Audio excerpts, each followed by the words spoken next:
হাদি মৃত্যু, হাদির হত্যা এবং এনসিপি আমরা ৫ই আগস্টের পর যখন জুলাই যোদ্ধাদের কাছ থেকে অনেক কিছু আশা করেছিলাম যে তারা হুট করে বলা বলবো কিনা না আমি জানি না তার, বাট আমার কাছে মনে হয় এটা আপনাকে প্রশ্ন রাখছি যে হুট করে দল গঠন করা অনেক তাৎক্ষণিক সিদ্ধান্ত তারা নিয়েছে, যার বদৌলতে তারা একটি দল করেছে, গঠন করেছে এনসিপি।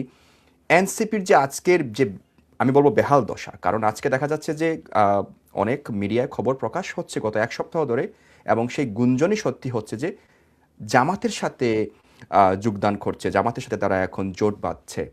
আপনি কি এটা সমর্থন করেন? এটা কি প্রমাণ করে না যে এনসিপির আসলেই অবস্থা খারাপ? এনসিপি তো তারিক জিয়ার নেতৃত্বে হওয়ার কথা ছিল না, তাই না?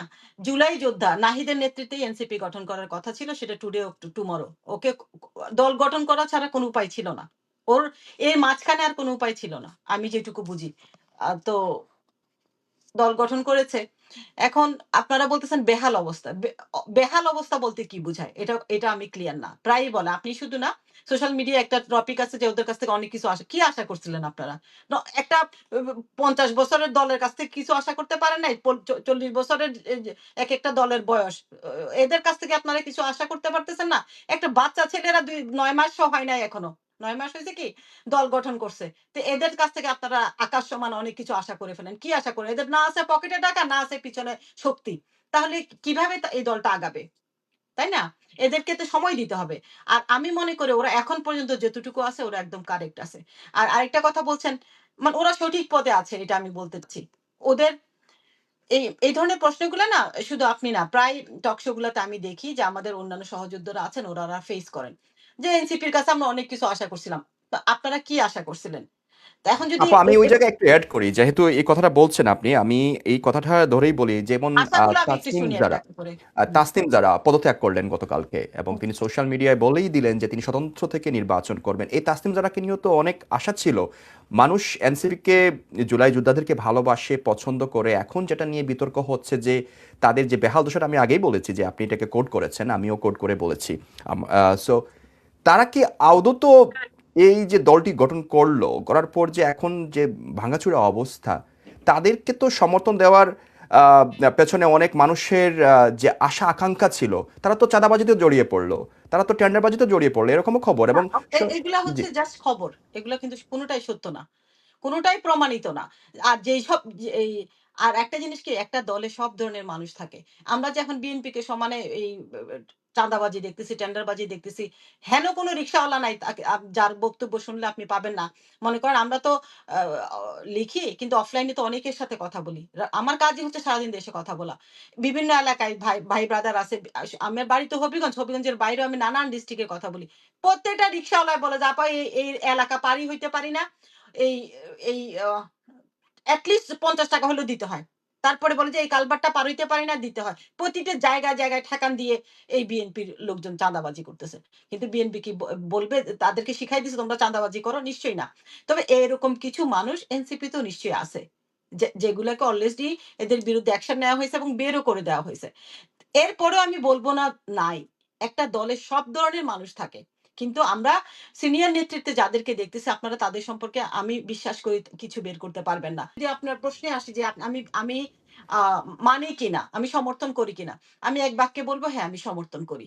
কেন সমর্থন করি? আমি এটার একটা ব্যাখ্যা দেই। প্রথমত হচ্ছে এই এনসিপি কি কাজ হাতে নিছে? রাষ্ট্র সংস্কার। রাষ্ট্র সংস্কারের মধ্যে কি আছে? জুলাই সনদে কি আছে?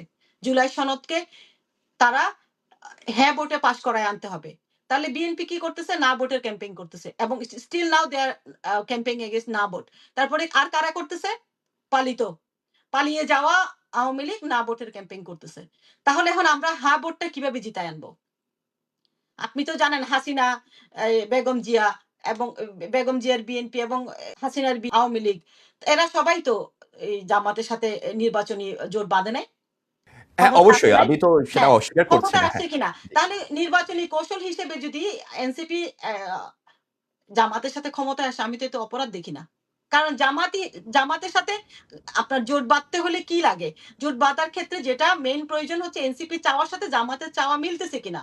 হ্যাঁ, নীতিগত অনেক ধরনের বাধা বিপত্তি আছে। এগুলো নিয়ে তো আমরা নিজেরাও লিখি।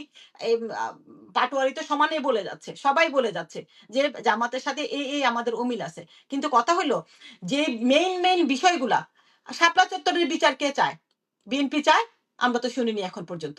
তো জামাতে চাচ্ছে, অবশ্যই এনসিপি চাচ্ছে। তারপরে পিলখানা হত্যার বিচার কারা চায়? এই যে রিপোর্টটা আসলো, তারপরে তো দুনিয়ার গ্যাঞ্জাম শুরু হয়ে গেল। তাহলে এই পিলখানা হত্যার বিচার করতে হবে। বাংলাদেশে যত গুম কমিশনের রিপোর্ট মনে হয় এই কয়েকদিনের মধ্যেই দেওয়া হবে সরকারকে। গুমের বিচার, গুম, হত্যা, খুনের বিচার। তারপরে বিচার বহির্ভূত যত রকমের এই গুম হত্যা আছে এই ১৭ বছরে সবকিছুর বিচার চায় এনসিপি, বিচার চায় জামাত। তারপরে সেনা হত্যা ৫৭ জন সেনা হত্যার বিচার কে চায়? এনসিপি চায়, জামাত চায়। তারপর রাষ্ট্র সংস্কার কে চায়? কমপ্লিট রাষ্ট্র সংস্কারের পক্ষে এখন পর্যন্ত নোক্তা ছাড়া, যারা নোক্তা দিছেন ওই নোক্তাগুলা ছাড়া বাকি সবকিছুর সাথে কে মানে রাইট রেখে আছে? অবশ্যই জামাত। তাহলে নির্বাচনী ক্ষেত্রে এইসব কৌশলগত এই ক্ষেত্র বিবেচনা করে এনসিপি যদি জামাতের সাথে হাত মিলায়, এতে সমস্যাটা কোথায়?